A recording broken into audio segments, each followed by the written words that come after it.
నేను క్లీన్ చేసిన చేప ముక్కలు తీసుకొని దాంట్లో పసుపు,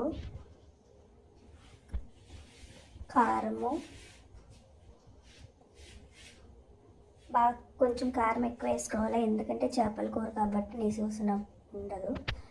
సాల్ట్, ధనియాలు, జీలకర్ర పౌడర్ నేను చేసుకొని పెట్టుకున్నాను. అది బాగా ముక్కకి పట్టించాలి. ముక్కలన్నీ బాగా కలిసేలాగా సాల్ట్, కారము ఇవన్నీ కలిసేలా పట్టించి ఒక 10 మినిట్స్ పక్కకు పెట్టుకొని తర్వాత నేను దానికి కావాల్సిన ఐటమ్స్ తీసుకున్న కొత్తిమీర, అల్లం వెల్లుల్లి పేస్ట్, పచ్చిమిరపకాయలు, చింతపండు అండ్ ఉల్లిపాయ పేస్ట్, పచ్చిమిరపకాయలు పొడవుగా కట్ చేసుకున్నాను నేను. నెక్స్ట్ పెనం పెట్టుకొని ఆయిల్ వేసి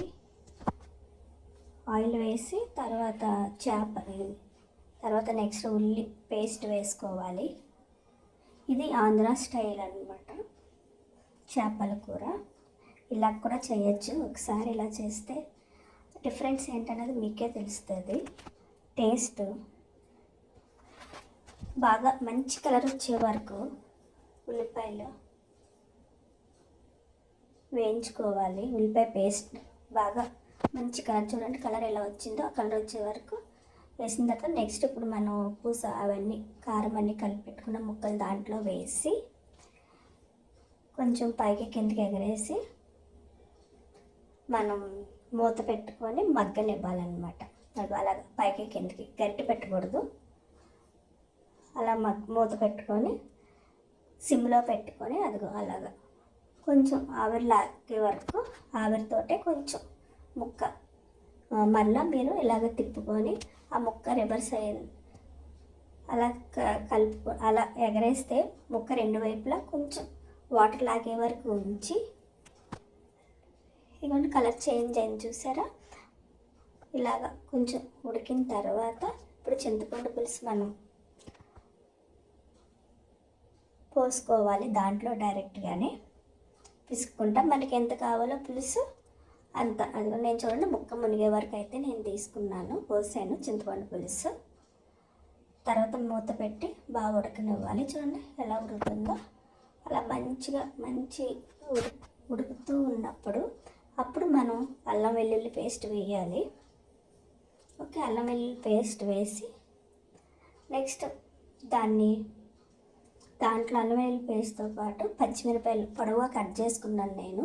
ఆ పచ్చిమిరపకాయలు ఇప్పుడు వేస్తే ఆ చింతపండు పులుపు కారం పట్టుతుంది దానికి, పచ్చిమిరపకాయలు పట్టి చాలా టేస్టీగా చాలా బాగుంటుంది అన్నమాట. మూత పెట్టుకొని ఆవరేజ్ కొంచెం మళ్ళీ ఒక్కసారి కదుపుకోవాలి. గరిటె పెట్టకూడదు, ఇలాగే అలా కదుపుకుంటూ మళ్ళీ మూత పెట్టి బాగా ఉడకనివ్వాలన్నమాట.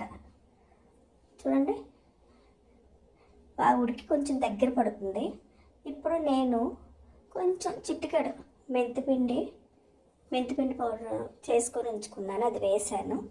ఇప్పుడు చూడండి అది రాను ఎలా దగ్గర అవుతుందో. ఇప్పుడు లాస్ట్లో మనం కొంచెంసేపు దింపుతామనిగా కొత్తిమీర వేసుకోవాలి. కొత్తిమీర వేసుకొని మళ్ళీ ఒక్కసారి ఇలా అని తిప్పుకొని మూత పెట్టుకొని చూడండి. ఇప్పుడు చూడండి ఎలా మగ్గిందో. కొత్తిమీర కూడా ఇలా చేసుకుంటే చేపల పులుసు చాలా టేస్టీగా ఉంటుంది. ముక్క ఇరగదు. చూడండి ముక్క ఎలా ఉన్నదో. చింతపండు పులుసు కారం ఉప్పు పట్టి ఇలా చేసుకుంటే చాలా బాగుంటుంది. మరలా చేసుకొని మీరు ఆ టేస్ట్ ఒక్కసారి మీరు రుచి చూడండి, మీరే వదిలిపెట్టరు.